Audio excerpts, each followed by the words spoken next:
When I came home from cereals the other day, I got a present in the post and a lovely letter. You'll have to pause it if you want to read it. So thanks for that, all the way from, I think it's Northern California, or California. So thanks for that, John. You get that up in the workshop. I've actually ordered as well a big map of the world and some pins. I'm going to put it up in the office, and then when people are watching in different countries, like so Northern California, I can put a pin in it and then see just how big the channel's grown to, like where it goes to in the world, and then I'll get one of Britain and do the same. And maybe Christine could plot it all for me, because she likes stuff like that, being a teacher, or used to be a teacher. I'm on the computer printing out a form for filling in grain commitments, but anyway, I just thought I'd show you the analytics of the YouTube at the moment. So that's how much it's sort of earned me since January, so pretty good, and it's kind of like growing. But the sprayer is nearly £250,000, so basically I've got to keep making videos for the next 6 or 7 years probably. But thanks everyone for watching. 3.5 million views it's had. It'd be good if you got £1 for each one of them, but sadly you don't. But yeah, that's just a little bit of how the channel's been growing over the last sort of 6 months. So thank you everyone. Top tip: don't leave a petrol leaf blower in the boot of your car overnight or during the day when it's hot, because now your car smells of petrol. Mini Merlot is back. It's been on its holidays for a couple of days to get a new transmission fitted, because it kept kind of cutting out. I think it couldn't work out what it was, so they put a new transmission in for us, which is good service, I'd say. Just going to take a bale of hay off the back of Ian and David's van. We'll weigh it for them so they know what weight they've got on.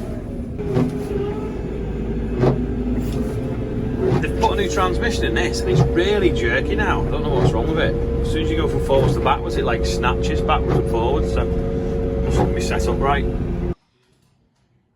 Just working out what grain we've got and when we're selling it, and then trying to work out what cropping we're doing for next year.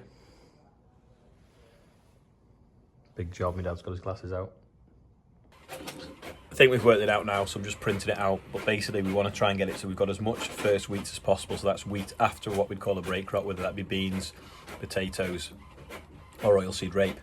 So we always try and get as much as a mix as we can, so we always try to get as much rotation as we can so that we can get as many first wheats as possible. And then also we try and work out that we don't want to be putting barley on ground that might have certain grass weeds that we can't treat, so we just, any dirty fields, we'll try and put them into a break crop or into a wheat crop where we've got more control over the likes of brome and ryegrass than we would have maybe in barley. So it just takes a bit of working out, because also we can't put beans on a field unless it's every 6 years as well, because we grow it for seed.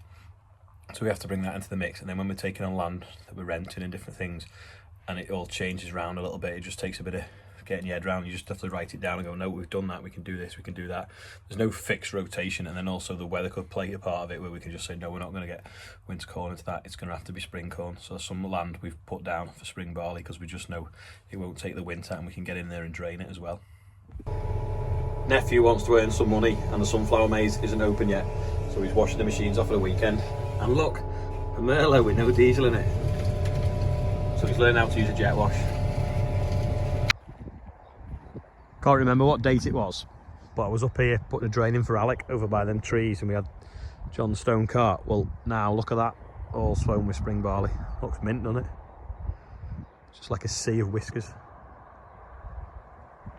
There's a working party at the village hall, and they're painting the brickwork, but it's difficult getting in the joints, so I'm just taking the hydraulic sprayer now, see how that works. Just recording in case the lid flies off. 250 quid. Just if you get it dead thin, we'll put it in, and hopefully it should easily do that. Quicker than the paintbrush anyway. There you go. You're a bit green now.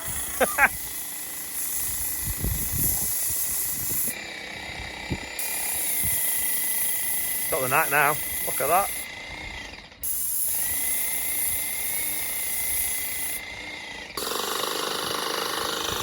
Half an hour later, just a little bit of patching up. Just pressurises the paint and pumps it out without air.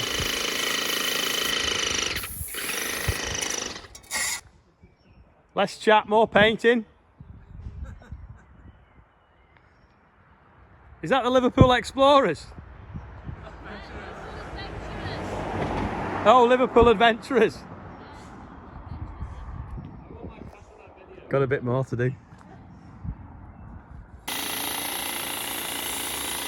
Seems to be drying a bit patchy, but the first bit looks okay.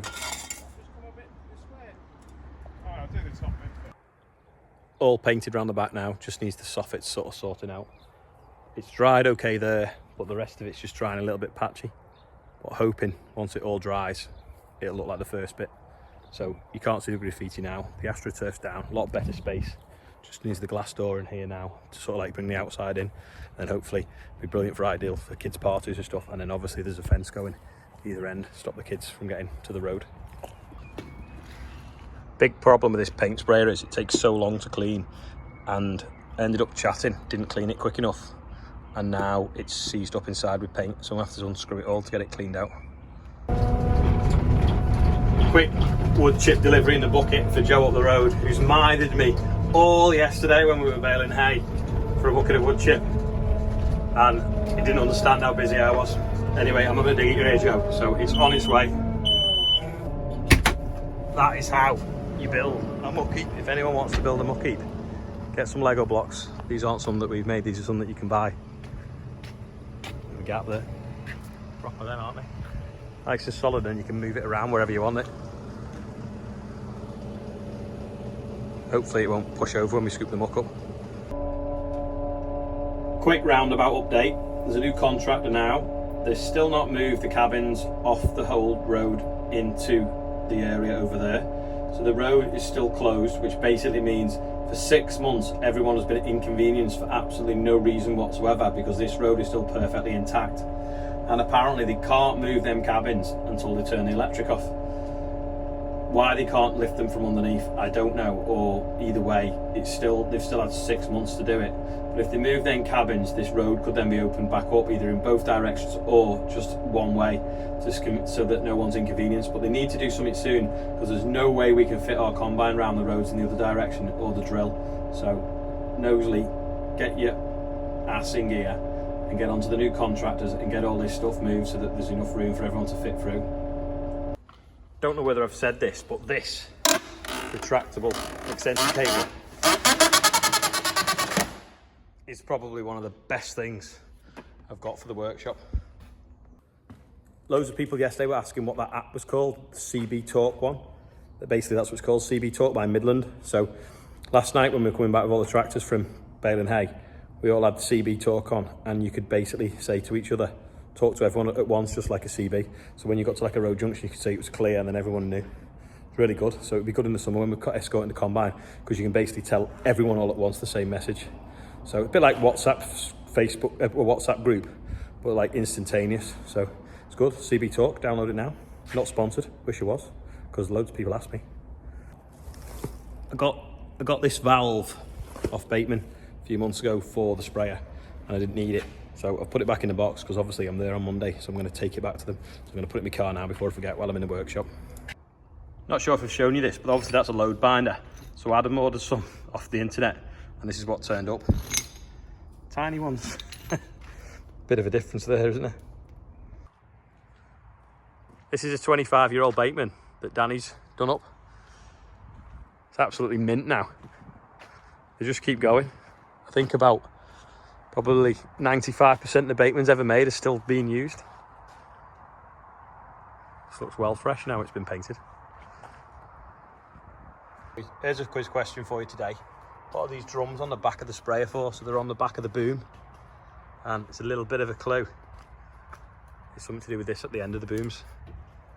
If you think you know, leave a comment. Just passing the village hall, so I'll come back to see what the paint had dried like, and it's not patchy, which is all good. So, bit of a facelift now. Just got to sort the doors and windows out.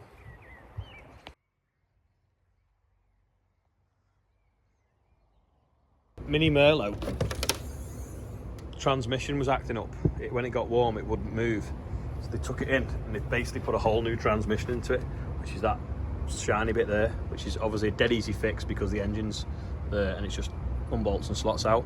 But for some reason now, it's been really jerky, so there's something not quite set right with with the transmission, so hopefully they'll come on Monday and sort that out. But otherwise it's been brilliant. But it's good that they didn't just mess around putting bits and bobs on it. They actually went, no, just put a whole new transmission in it. That is one good thing about Merlots. They're very good on warranty. They don't sort of quibble, they just get on with it and get them fixed. That's about it for today. A bit like yesterday, it's now started to rain. It started to rain last night when we were getting the hay in. Anyway, got it all in just in time. Got it all in the shed. You missed that bit of the video because I edited it while I was moving the bales. Anyway, going to have a look at the crops tomorrow, see if the sunflowers have recovered. Hopefully they have. They certainly don't look like they've gone even more brown or anyway from when I've been driving past. We'll have a proper look in the morning, look at the beans as well. So then I'll be setting off the Devon, ready to go around the Bateman factory on Monday. So if you want to watch another video, click up there. If you want to subscribe, click over here. Thanks everybody for watching. And I'll see you all tomorrow.